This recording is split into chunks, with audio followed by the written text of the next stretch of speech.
How do you spot an illegal recruiter? May mga red flags tayong kailangan tingnan para masabi natin na ang isang tao na sa tingin natin ay makakatulong ay lolokohin pala tayo. So, there are 20 red flags when dealing with an illegal recruiter for work abroad. So, sa ating mga hopefuls na mga kababayan, tandaan ang 20 red flags na ito. Kapag na-encounter nyo to, run as fast as you could. Number 1, the recruiter charges a fee upfront. Legitimate recruiters only charge fees after you've been placed in a job and have started working. Pero kapag hindi pa nagsisimula, nagpo-propose ka pa lang na tulungan ka niya na makapagtrabaho abroad, ginagawa ka na, binabasag na niya ang alkansya mo, delikado yan. Number 2, the recruiter asks you for pay for training or placement services. Legitimate recruiters do not charge for these services. Number 3, the recruiter promises you a high-paying job with a little or no work experience. For example, nurse ka, nursing graduate ka, wala kang license as a nurse, non-board passer ka, wala kang NCLEX, tapos wala kang clinical experience. Ang experience mo is mostly in related areas such as in pharmaceuticals, for example, naging medrep ka for a very long time. So, wala ka naman talagang clinical experience. Pero itong si Mr. Recruiter ay binibigyan ka ng napakalaking pag-asa na magkakaroon ka ng trabaho. The red flag yun. Legitimate recruiters will be honest about the salary and requirements for the job. Teachers, ganyan din. Wala kang teaching experience, sasabihin ng recruiter, okay, kaya kitang ipasok. Delikado pa yun dyan. Kasi sa Amerika, karamihan ng mga American employers sa public school education, hindi nagtatanggap ng mga walang experience.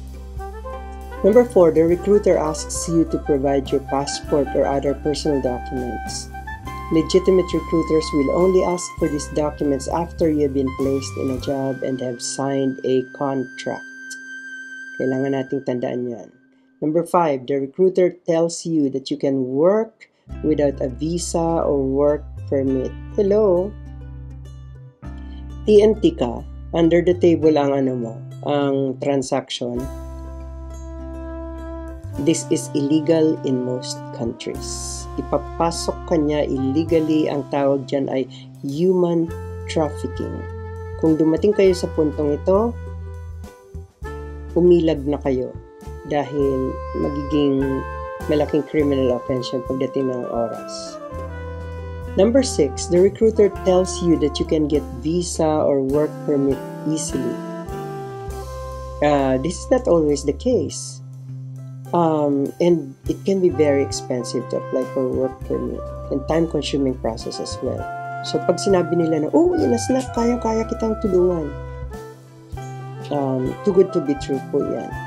Number 7, the recruiter tells you that you can travel to the destination country as a tourist and then start working illegally. Again, ang tawag dito ay human trafficking. This is illegal and you could be deported. Number 8, the recruiter tells you that you will always have to pay for your own travel and accommodation. Usually, ang mga legitimate na recruiters, may pera talaga sila. Kasi nga, business yan eh. So, they will usually cover these costs. Pero kung ang lahat ng bagay ay pinapa-shoulder sa'yo, ikaw ang mag-a-assume, mukhang wala kang maasahan sa kanila. Parang parang pre-selling na bahay. Pre-selling kasi wala naman talagang pera yung developer ng lupa. Kukunin pa nila sa iyo ang expenses. Number 9, the recruiter is not registered with the government agency that regulates recruitment agencies in your country. So, kahit tingnan mo sa roster sa Immigration, Department of Immigration, kunyari, or sa Department of Foreign Affairs, o kung saang agencies man ang importanteng tingnan niya, wala kang makikitang registration nitong employer mo. Number 10, the recruiter's office is poorly run or does not have a physical address. Kung saan-saan lang, nasa iskinita. Number 11, the recruiter is not willing to answer your questions about the job or recruitment process. Puro lang secret, no comment. Kapag ganyan ang kausap mo, wala kang maaasahan.